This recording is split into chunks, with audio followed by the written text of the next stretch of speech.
We've got some big news tonight, and it is news that Daniel Andrews tried to hide. It's news the Victorian government didn't want you to know, and it is a major insight into some of the politics that was being played before Victoria was sent into lockdown. Now, jump with me back into the time machine and let's go back a few weeks. Now, you may remember that one of the reasons why there wasn't just a tightening of things in Victoria, but there was the you can't leave your house rule for the best part of 6 weeks, unless it was to go to the shops or unless it was to go for exercise, was because apparently hundreds of people were told to isolate at home because they had coronavirus, but they weren't doing it. Let's go back to July 22, when this started to be something that Premier Daniel Andrews said was a problem that would really need to be dealt with. Have a look. Unless we have people who get tested staying at home and isolating until they get their results, then we will not see these numbers come down. They will continue to go up and up. On July 30, again, this number was what was jumping out to him, that apparently 1 in 4 Victorians who were supposed to be staying at home, self-isolating, weren't at home and thus were potentially pushing the virus around Melbourne. Disappointingly, I have to inform you that there were more than 130 unsuccessful visits, so around 1 in 4 people cannot be found at home. There'll be a multitude of reasons for that, but what I can confirm for you is that more than 100 cases have been referred to Victoria Police.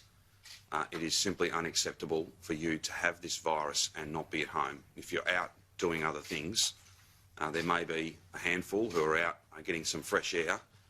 That does not explain these numbers. These numbers go well and truly beyond anything like that, and all that will do is spread the virus. 3 days later, 2nd of August, because this situation had been going on, as he mentioned, on the 22nd of July and the 30th of July, it was time to put in place the lockdown. This was a statement that was released by Daniel Andrews, and this is part of it in written form. We must do more. We must go harder. It's the only way that we'll get to the other side of this. I know Victorians are with me when I say too many people are not taking this seriously, and too many people are not taking this seriously means too many other people are having to plan funerals for those they love. It's why from 6 p.m. tonight, Victoria will enter a state of disaster. The lockdown has followed. People have not been able to go to work. Only 25% of building sites are filled with their workers. And this process extends for 6 weeks. Fast forward to today. Put simply, what Daniel Andrews had suggested on the 22nd of July, on the 30th of July, and was one of the impetus for the state of disaster on August the 2nd, was not true. It's not me making that claim. It was revealed today by a high-ranking member of Victoria Police. Because while you heard numbers like 100 cases were referred to Victoria Police, a grand total of just 42 people have been fined for not being at home when they were supposed to be since all of this thing started. So we're not just talking about July or June, April or May or March. The whole time, just 42 people have been fined for not being at home. Yet because of the lack of people being at home, that was a reason ramped up over days and days and days and days for people to be locked in their homes for 6 weeks in Victoria. I repeat, this is not me saying it. This was Victoria Police who made it very clear today. 2 bits of tape make it absolutely crystal clear. Roll number 1.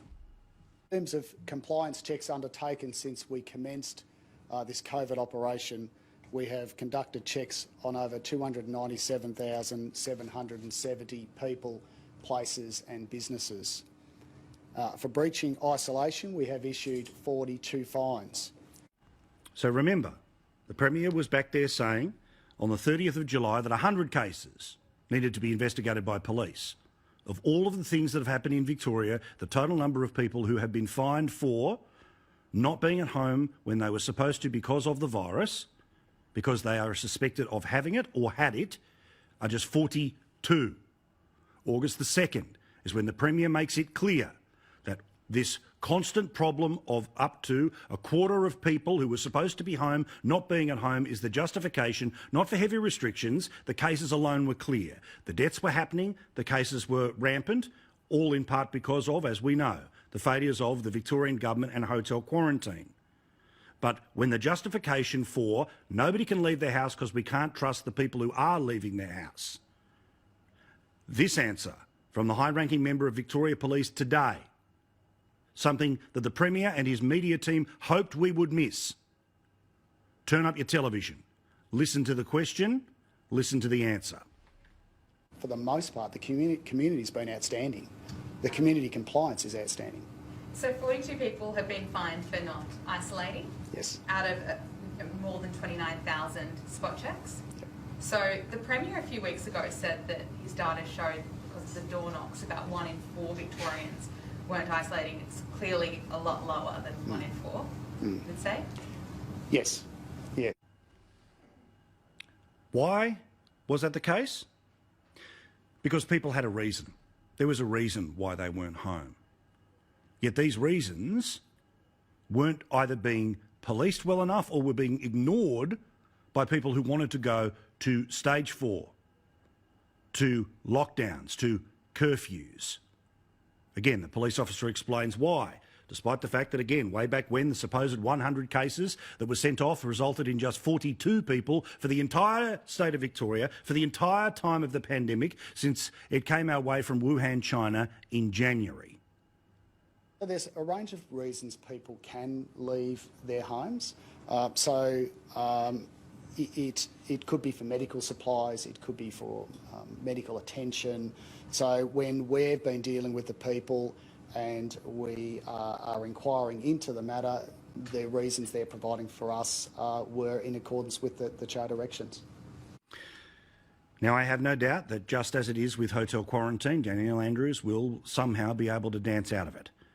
But if he doesn't have a day tomorrow of very serious questions and very clear answers about the logic here, because either false information was being fed to the Premier as he was making his decisions, or they were looking the other way when the information was starting to tell the story that they didn't want to tell. Either way, it's unacceptable and it matters. Now, we live in a system where we've got very used to the idea of politicians who stand up and give us a whole bunch of numbers, some emotional statements about those numbers, and then the media do their job and run away and report them.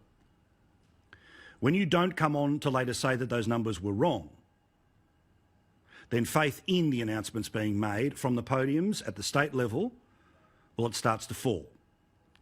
Now, I get it. There will be the human shields on Twitter who will say, who cares? Should there have been some sort of a serious situation in Melbourne? No doubt. Hundreds of cases. Lots of people dying.